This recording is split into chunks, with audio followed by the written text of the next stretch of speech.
Data adalah fondasi utama dalam proses analisis dan ngambilan keputusan. Namun, tidak semua data memiliki bentuk dan karakter yang sama.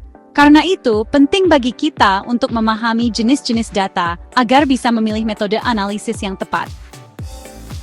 Berdasarkan sifatnya, data terbagi menjadi dua, kualitatif dan kuantitatif.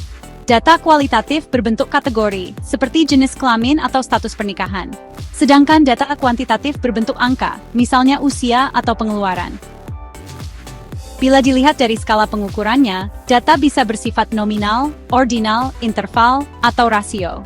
Nominal hanya membedakan kategori tanpa urutan. Ordinal sudah menunjukkan peringkat, tapi belum menyatakan jarak. Interval memiliki jarak tetap, tapi tanpa nol mutlak. Sedangkan rasio punya semua karakteristik itu, ditambah nol mutlak yang memungkinkan perbandingan proporsional. Dilihat dari waktu pengumpulannya, data terbagi menjadi cross-section, time series, dan panel. Data cross-section dikumpulkan dalam satu waktu dari banyak unit. Time series berasal dari satu unit yang diamati berkala. Sementara data panel adalah kombinasi keduanya. Dari sisi sumbernya, ada data primer dan data sekunder. Data primer dikumpulkan langsung dari lapangan, seperti survei atau wawancara. Sementara data sekunder adalah data yang sudah tersedia, seperti laporan BPS atau kementerian. Dalam perkembangan terkini, statistik resmi tak hanya bergantung pada sensus dan survei. Sumber data baru seperti big data, data geospasial, dan crowdsourcing mulai dimanfaatkan untuk memperkuat analisis. Big data adalah data dengan volume besar, jenis beragam, dan bergerak cepat. Contohnya transaksi digital, data media sosial, hingga data GPS.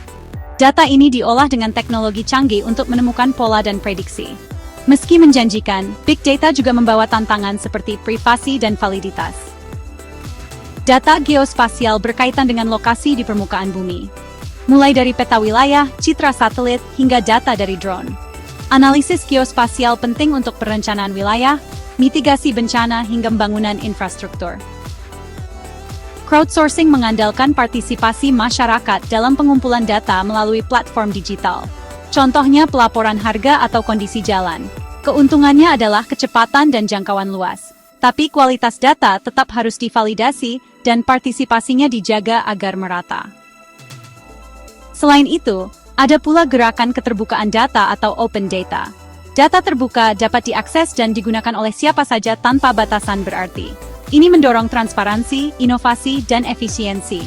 Pemerintah dan lembaga internasional kini banyak menyediakan data publik secara online, lengkap dengan lisensi terbuka dan format yang mudah digunakan. Mengelola beragam jenis dan sumber data ini bukan perkara mudah. Dibutuhkan kerangka kerja yang integratif, penguatan kapasitas teknis, serta kolaborasi lintas sektor. Di sisi lain, keterbukaan data menjadi langkah strategis untuk memastikan semua pihak, dari pemerintah hingga masyarakat, bisa memanfaatkan data secara maksimal dan bertanggung jawab.